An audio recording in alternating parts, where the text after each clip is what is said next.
नमस्ते दोस्तों, कैसे हैं आप लोग। आज मैं आपको 12 ज्योतिर्लिंग के बारे में बताने जा रहा हूं।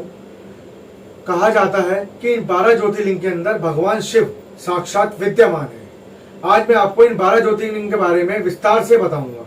मेरी वीडियो को अंत तक जरूर देखें।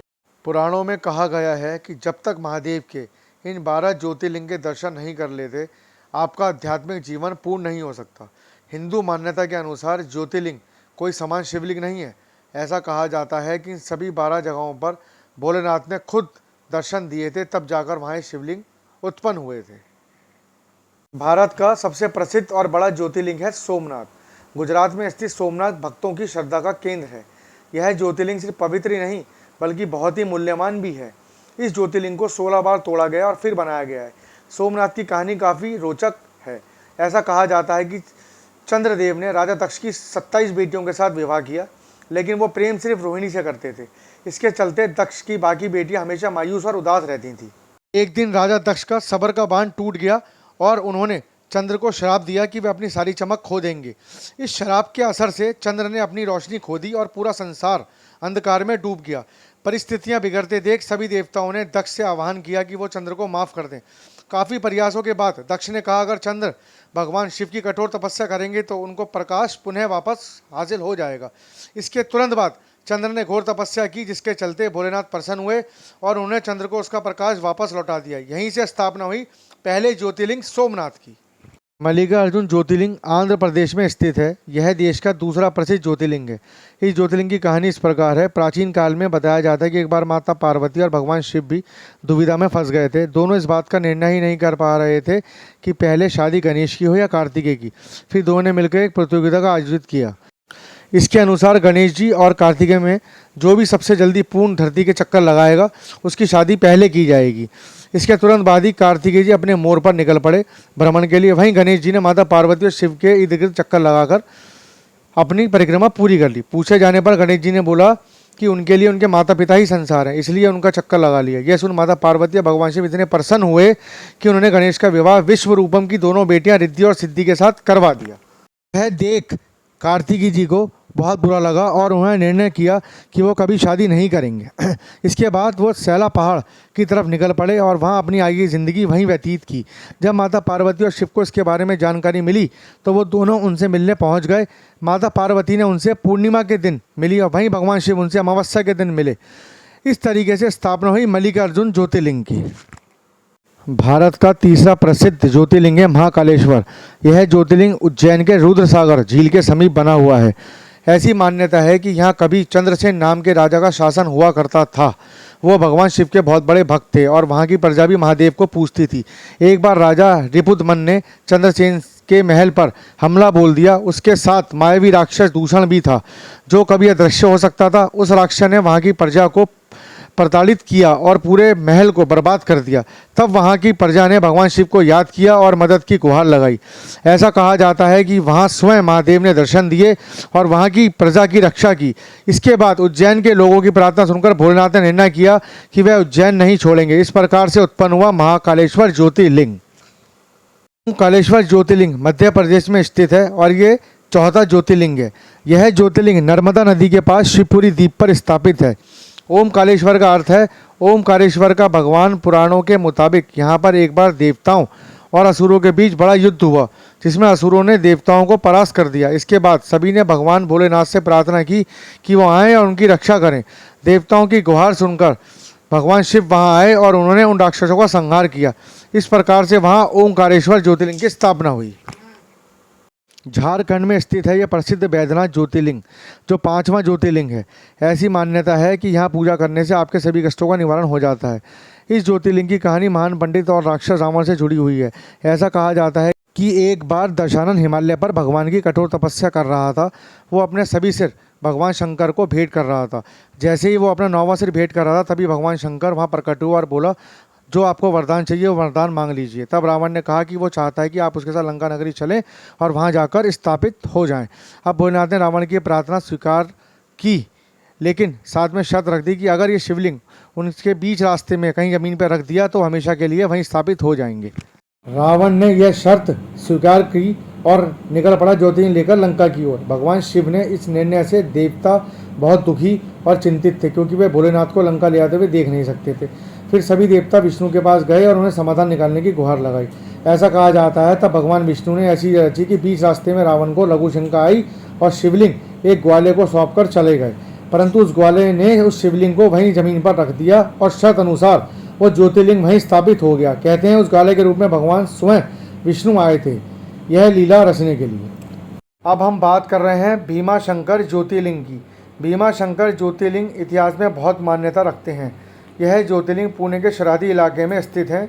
इस ज्योतिर्लिंग की कथा जुड़ी है कि कुंभकर्ण के पुत्र भीम को यह पता चला कि भगवान विष्णु ने राम का अवतार लिया है और उनके पिता का वध कर दिया है, तो वो बहुत क्रोधित हुए और उसने बदला लेने की ठानी। तब उसने खुद पर खूब अत्याचार किए और कठोर तप किया। इसके चलते ब्रह्मा जी प्रसन्न हुए और उसकी इच्छा के अनुसार काफ़ी सारी दिव्य शक्तियाँ और अस्त्र शस्त्र प्रदान करे। वरदान प्राप्ति के तुरंत बाद भीम ने पूरी धरती का सर्वनाश करना शुरू कर दिया और भगवान शिव के परम भक्त से भी युद्ध किया और उसे सलाखों के पीछे डाल दिया। धरती पर यह अत्याचार देख सभी देवता काफ़ी परेशान और विचलित हो गए। उन्होंने भगवान शिव से प्रार्थना की कि वे इस राक्षस का संहार करें। तब महादेव और भीम के बीच में भीषण युद्ध हुआ और महादेव ने उसे धूल चटा दी। तब सभी देवतागण के आग्रह पर वे वहीं रह गए और उनको मिल गया नया नाम भीमाशंकर ज्योतिर्लिंग। मान्यता तो ये भी है कि जो पसीना भगवान शिव का युद्ध के समय जमीन पर गिरा था, उसी की वजह से भीम नदी उत्पन्न हुई थी। सबसे ज़्यादा प्रसिद्ध और चर्चित ज्योतिर्लिंग है रामेश्वरम। तमिलनाडु में स्थित इस ज्योतिर्लिंग को रामायण से जोड़कर देखा जाता है। भगवान राम जब माता सीता की खोज करते हुए रामेश्वरम पहुँचे, तब वहाँ थोड़ी देर विश्राम के लिए रुक गए। वहाँ जैसे ही वो जल पीने के लिए नदी के पास गए, उन्हें जल पीने से रोक दिया गया और एक आकाशवाणी हुई, जिसके माध्यम से कहा गया कि वो जल उनकी इजाज़त के बिना नहीं पी सकते। इसके बाद भगवान राम ने मिट्टी से एक शिवलिंग का निर्माण किया, उनकी पूजा अर्चना की। उनकी पूजा से प्रसन्न होकर भोलेनाथ ने अपने दर्शन दिए और राम ने उनसे विजय होने का आशीर्वाद मांगा, जिससे वह अहंकारी रावण का वध कर सके। भगवान शिव ने उन्हें आशीर्वाद दिया और स्वयं वहाँ रामेश्वर ज्योतिर्लिंग के रूप में स्थापित हो गए। अब हम बात कर रहे हैं नागेश्वर ज्योतिर्लिंग की, जो कृष्ण नगरी द्वारका में स्थित है। नागेश्वर ज्योतिर्लिंग की ऐसी मान्यता है कि ये ज्योतिर्लिंग सभी प्रकार के जहर के प्रभाव से सुरक्षित है। यह ज्योतिर्लिंग भी एक भक्त की कृपा से ही द्वारका में स्थापित हुआ। एक बार दारुका नाम के राक्षस ने शिव भक्त सुप्रिया को अपने कब्जे में ले लिया। उसके साथ उस राक्षस ने और भी काफ़ी सारी महिलाओं को बंदी गृह में बंद करके रखा था। तब सुप्रिया ने सबको बोला कि वो ओम नमः शिवाय का जाप करे। जैसे ही दारुका को इस बात की भनक लगी तो वो निकल पड़ा सुप्रिया को मारने के लिए, लेकिन तब महादेव प्रकट हुए और उन्होंने उस दुष्ट राक्षस का संहार किया। इस प्रकार द्वारका की धरती पर नागेश्वर ज्योतिर्लिंग की स्थापना हुई।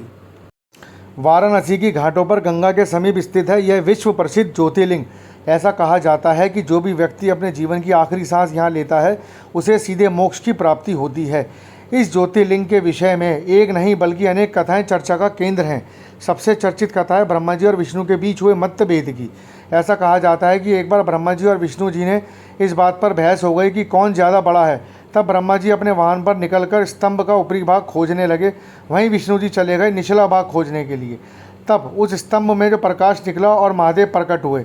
अब भगवान विष्णु तो अपने कार्य में असफल रहे, लेकिन ब्रह्मा जी ने झूठ बोला कि उन्होंने ऊपरी छोर खोज लिया है। इस बात से भगवान शिव काफ़ी क्रोधित हो गए और उन्होंने ब्रह्मा जी को श्राप दिया, अब उन्हें कोई नहीं पूजेगा। ऐसा कहा जाता है कि महादेव स्वयं वहाँ काशी विश्वनाथ ज्योतिर्लिंग के रूप में स्थापित हो गए। अब हम बात कर रहे हैं त्र्यंबकेश्वर ज्योतिर्लिंग की। नासिक में स्थित त्र्यंबकेश्वर ज्योतिर्लिंग की बहुत मान्यता है। ऐसा कहा जाता है कि गोदावरी नदी का अस्तित्व भी ज्योतिर्लिंग की वजह से हुआ है। शिव पुराण के अनुसार एक बहुत ही प्रसिद्ध गौतम ऋषि हुआ करते थे। उनको भगवान वरुण से वरदान मिला था कि उनके पास कभी भी अनाज की कमी नहीं होगी, लेकिन दूसरे देवताओं को इस बात से जलन होने लगी, तो उन्होंने एक गाय को उनके अनाज के ऊपर छोड़ दिया। उस गाय को देख ऋषि ने उस गाय को मार दिया। उनको बाद में इस बात का दुख हुआ और उन्हें भगवान शिव की आराधना की। तब महादेव ने गंगा देवी को कहा कि वह ऋषि के इलाके से होकर निकलें, जिससे उनके सभी पाप धुल जाएं। इस प्रकार से वह नासिक में त्र्यंबकेश्वर ज्योतिर्लिंग के रूप में स्थापित हो गए। अब हम बात कर रहे हैं केदारनाथ ज्योतिर्लिंग की। चारों धाम में से सबसे प्रमुख धाम माना जाता है केदारनाथ। उस पवित्र धाम में स्थापना हुई थी केदारनाथ ज्योतिर्लिंग की। वैसे बता दें, भगवान शिव केदारनाथ में सदैव निवास करते हैं और जो भी वहां जाता है उनकी सब मनोकामना पूर्ण होती है। इस ज्योतिर्लिंग के सिलसिले में एक कथा काफ़ी चर्चित है। ऐसा कहा जाता है भगवान ब्रह्मा के 2 पुत्र थे, नर और नारायण। इन दोनों ने द्वापर युग में कृष्ण और अर्जुन के रूप में जन्म लिया।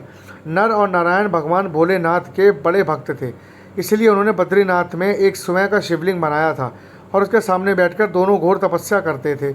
ऐसा कहा जाता है कि उस शिवलिंग पर रोज भगवान शिव दर्शन दिया करते थे। एक दिन भोलेनाथ उन दोनों बालकों से इतने प्रसन्न हो गए कि उन्होंने दोनों से कहा कि वे कोई वरदान मांगे। तब दोनों ने कहा कि आप बस इस स्थान पर सदैव के लिए बस जाएं। भगवान शिव ने इनकी इच्छा पूरी की और इस प्रकार केदारनाथ ज्योतिर्लिंग की स्थापना हुई। अब हम बात करेंगे घंटेश्वर ज्योतिर्लिंग। महाराष्ट्र के औरंगाबाद में स्थित है। इसका निर्माण अहिल्याबाई होलकर ने करवाया था। ऐसा कहा जाता है कि ज्योतिर्लिंग के तार जुड़े हैं एक विवाहित जोड़े से। जी हाँ, यह कहानी है सुधर्म और सुदेशा की। इस विवाह में सब कुछ बहुत अच्छा चल रहा था, बस दुख किस बात का था कि उनकी कोई संतान नहीं थी। तब सुदेशा ने निर्णय किया कि सुधर्म की शादी उसकी बहन घुषम से करवा दी जाए। दोनों के शादी होते ही उनको एक प्रतिभावान बालक हुआ, लेकिन सुदेशा को ये बात खटकने लगी और उसने मौका मिलते ही उस बालक को झील में फेंक दिया, जहाँ सुधर्म ने 101 शिवलिंग अर्पित किए थे।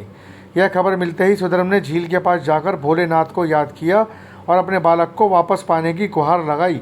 कहते ही महादेव ने उनकी पुकार सुनी और सुधर्म को उसका बच्चा भी लौटा दिया। सिर्फ यही नहीं, सुधर्म ने सुदेशा के लिए भी माफ़ी मांगी और भोलेनाथ से उससे माफ़ करने को कहा। यह देख भोलेनाथ बहुत प्रसन्न हो गए और उन्होंने सुधर्म को आशीर्वाद दिया। उसी स्थान पर भगवान शिव घंटेश्वर ज्योतिर्लिंग के रूप में स्थापित हो गए। अगर आपको मेरी वीडियो अच्छी लगे तो प्लीज़ उसे लाइक, शेयर और सब्सक्राइब ज़रूर करिएगा। जल्दी मिलते हैं अगली वीडियो में।